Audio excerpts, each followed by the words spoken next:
Je suis particulièrement heureux de me retrouver ici, car je me sens, sur le fond, en accord profond avec les analyses qui sont présentées dans le pré-programme et avec, en grande partie, ce que Jacques vient de développer.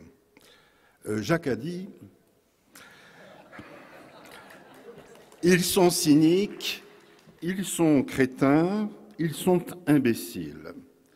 Mais je crois qu'il aurait pu ajouter « ils défendent aussi leurs intérêts ». Et donc, c'est sur ce point que je voudrais, moi, personnellement intervenir et que je voudrais, sur certains points particuliers, donner quelques, peut-être, approfondissements et précisions.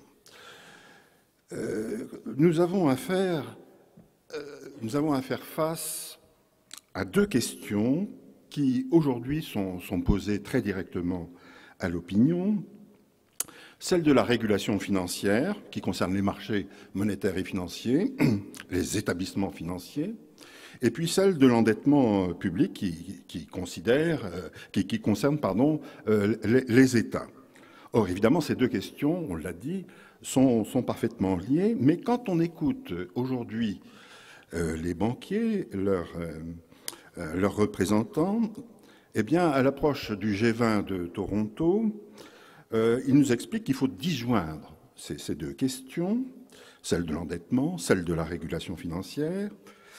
Ils nous expliquent que les États doivent et peuvent et vont réaliser et vont résoudre, les déficits publics. J'ai entendu Artus ce matin développer ce point de vue. Et puis, il nous explique que les politiques ne doivent surtout pas surréglementer cette sphère financière en posant des exigences de fonds propres qui seraient excessives. Alors évidemment, si ces exigences aux yeux des banquiers sont excessives, cela veut dire qu'on touche à la rentabilité de ces fonds propres, qu'on touche donc à l'activité même des banques, et par derrière, donc, on touche à la croissance économique. Donc on voit que ce lobby bancaire est maintenant de nouveau en place, fait entendre sa voix, et ensuite ajoute, du reste, sur la question de la spéculation, eh bien, non, il n'y a pas de spéculation sur les dettes publiques européennes. S'attaquer aux CDS, ces fameux produits dérivés qui permettent de spéculer contre les dettes européennes, c'est finalement, ce ne serait que des gadgets. Bref, on voit qu'il y a un retour en force des banquiers aujourd'hui par rapport à des échéances qui seraient susceptibles de remettre en cause fondamentalement, en partie, leur pouvoir.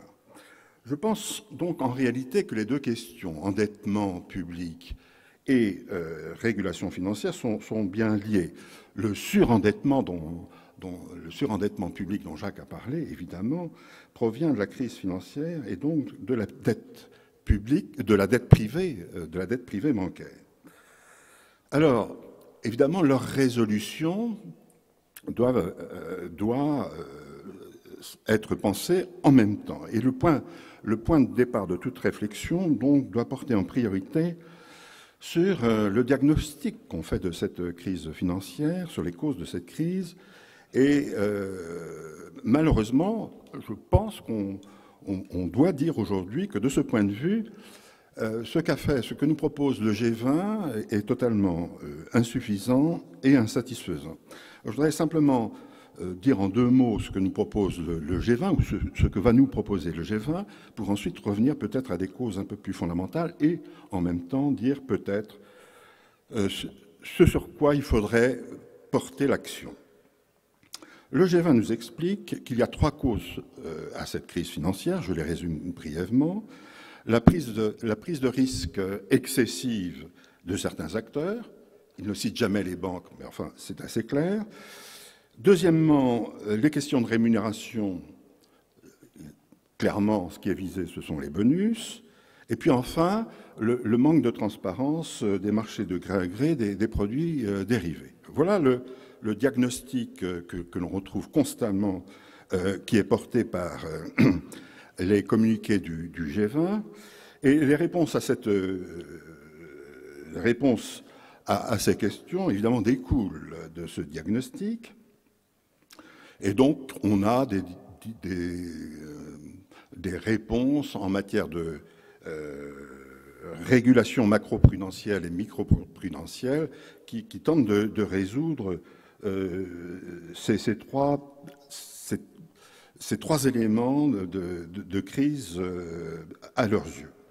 Alors, c'est la raison pour laquelle on propose une nouvelle architecture financière. Je ne rentre pas trop dans les détails, mais et surtout qu'on a créé un Conseil de stabilité financière qui serait destiné, en quelque sorte, à harmoniser les positions des uns et des autres sur ces questions.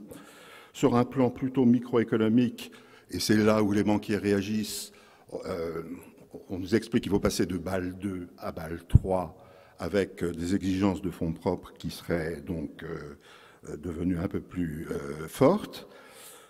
Et puis, on nous explique qu'il faut une meilleure transparence des marchés financiers par une réglementation des hedge funds notamment, et d'autres mesures concernant la transparence des marchés financiers. Et finalement aussi, par derrière, un meilleur fonctionnement, un fonctionnement plus transparent des marchés de produits dérivés. Voilà le dispositif général. Alors, par rapport à cela, je crois que ce diagnostic et ces réponses font l'impasse fondamentale sur un élément qui me semble essentiel, qui est la question que j'appelle, moi, de mon côté, avec d'autres, la surpuissance de la sphère financière, fait l'impasse également sur l'origine de cette surpuissance de cette sphère financière, et à l'intérieur de cette sphère financière, du rôle fondamental que joue l'oligopole bancaire, c'est-à-dire en fait les plus grandes banques. Alors je voudrais là-dessus justement peut-être apporter un apport qui peut éclairer peut-être beaucoup de choses qui se passent aujourd'hui dans le positionnement des banques et la façon dont les États réagissent par rapport à ce positionnement. D'abord, essayons de prendre conscience de cette surpuissance à travers peut-être ce qui s'est passé depuis une trentaine d'années. Quand on regarde l'évolution des flux financiers à l'échelle internationale, on ne peut être que effaré par la part prise par les transactions financières de nature spéculative dans le montant total des transactions monétaires et financières. En s'appuyant sur des chiffres de la BRI, de la Banque des règlements internationaux, on peut démontrer qu'aujourd'hui, seulement 1,6% de ces transactions portent sur des biens et des services, c'est-à-dire concernent l'économie réelle. 1,6%, ce qui est évidemment pratiquement rien. Le reste, ce sont des transactions pour l'essentiel spéculatives et qui portent sur justement ces fameux produits dérivés. S'agissant maintenant, au sein de cette sphère financière, de cet oligopole dont j'ai parlé, et dont le Conseil de stabilité financière, qui a été créé à Londres en 2009, dit quelque chose, puisque ce Conseil de stabilité financière nous explique qu'il y a 30 banques dans le monde aujourd'hui qui sont susceptibles de créer des risques systémiques à la façon Lehman Brothers. Et donc, ce Conseil de stabilité financière regarde de très près, évidemment, l'organisation et le fonctionnement de ces banques. 30 banques sur 45 000 qui existent dans le monde. Alors, pour peut-être mieux comprendre la puissance de ces banques, de ces grandes banques, j'ai extrait deux données qui font véritablement réfléchir. Si je me place au 31 décembre 2008, et en prenant comme unité de compte non pas le milliard de dollars, mais le trillion de dollars, c'est-à-dire le millier de milliards de dollars, eh bien, on s'aperçoit, non, peut-être pour simplifier, prenons le milliard de dollars, ça sera peut-être plus clair.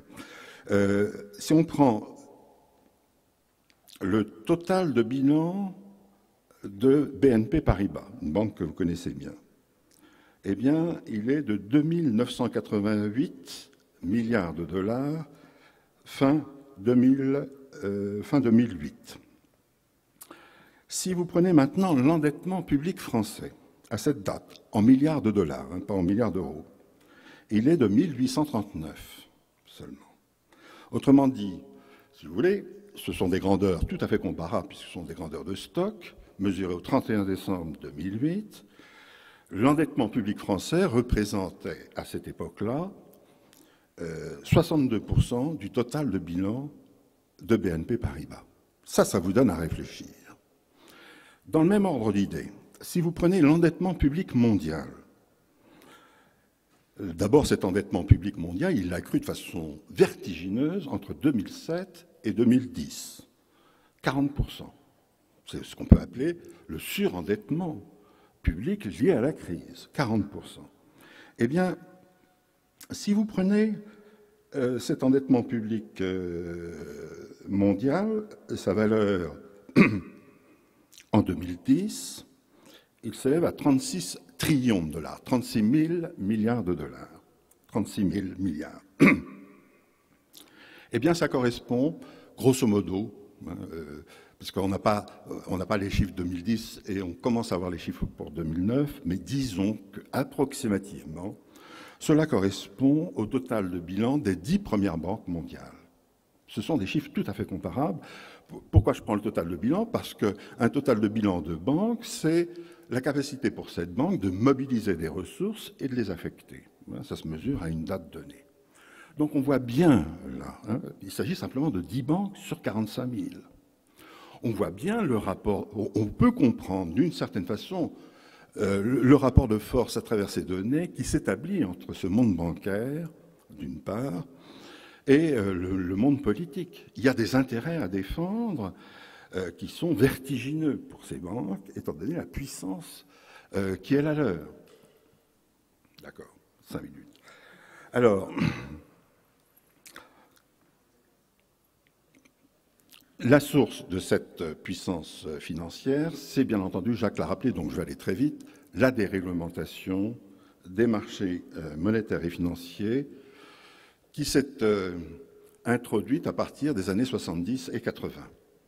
Cette déréglementation a provoqué un choc, comme vous le savez sans doute, pour l'ensemble des économies réelles, puisqu'on a introduit des taux de change qui sont volatiles, déterminés par le marché, des taux d'intérêt qui sont également volatiles, déterminés par le marché, que les banquiers ont créé des produits pour protéger les entreprises contre les risques liés à ces variations de taux de change et de taux d'intérêt.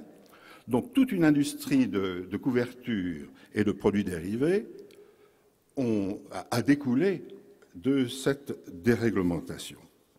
Alors, j'en arrive maintenant à la question du que faire et de la régulation.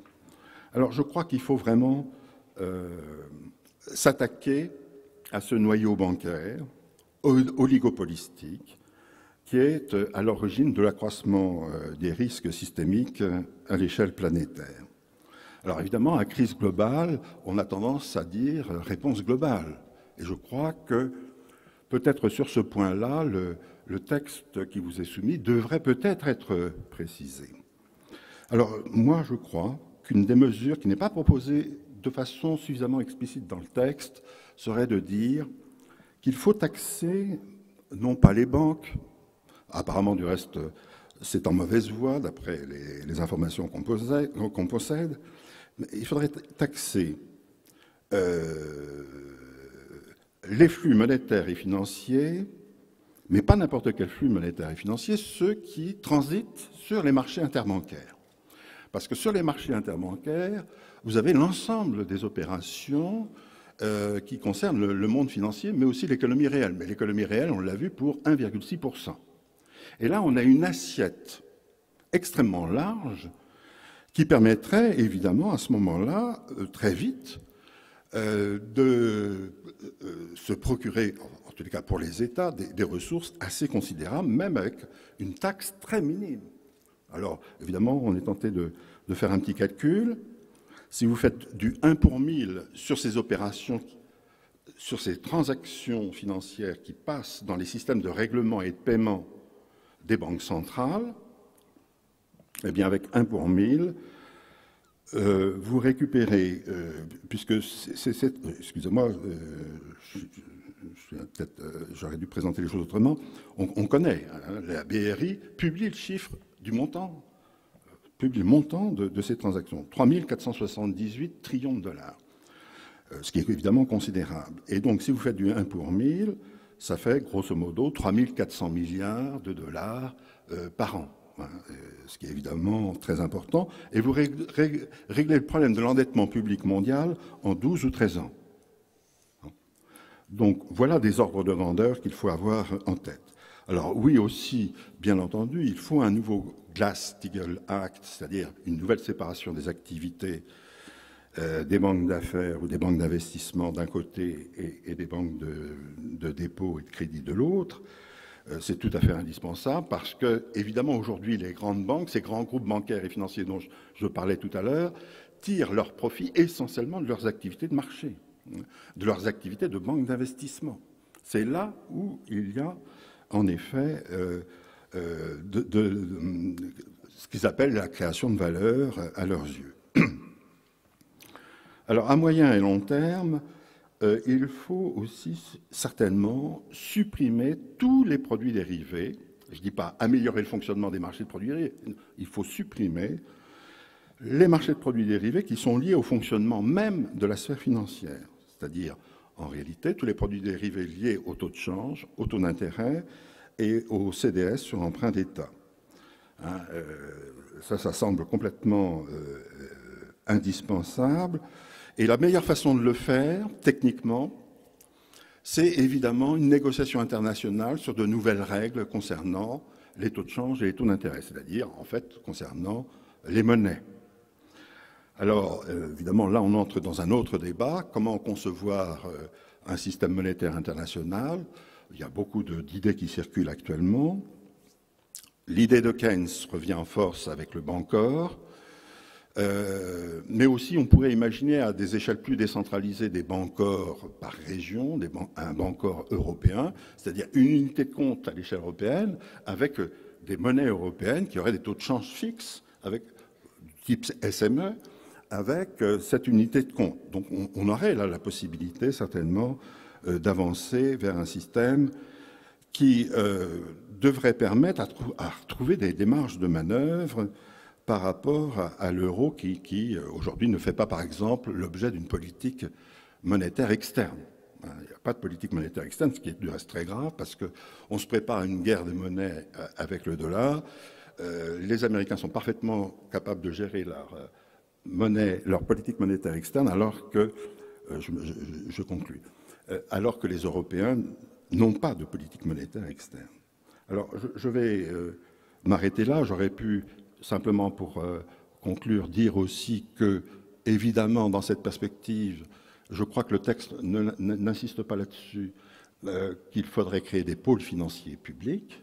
On a perdu l'occasion de le faire au moment de la crise financière. On aurait dû consolider politiquement les participations, ou en tous les cas les apports de capitaux qui ont été faits. Ça n'a pas été fait.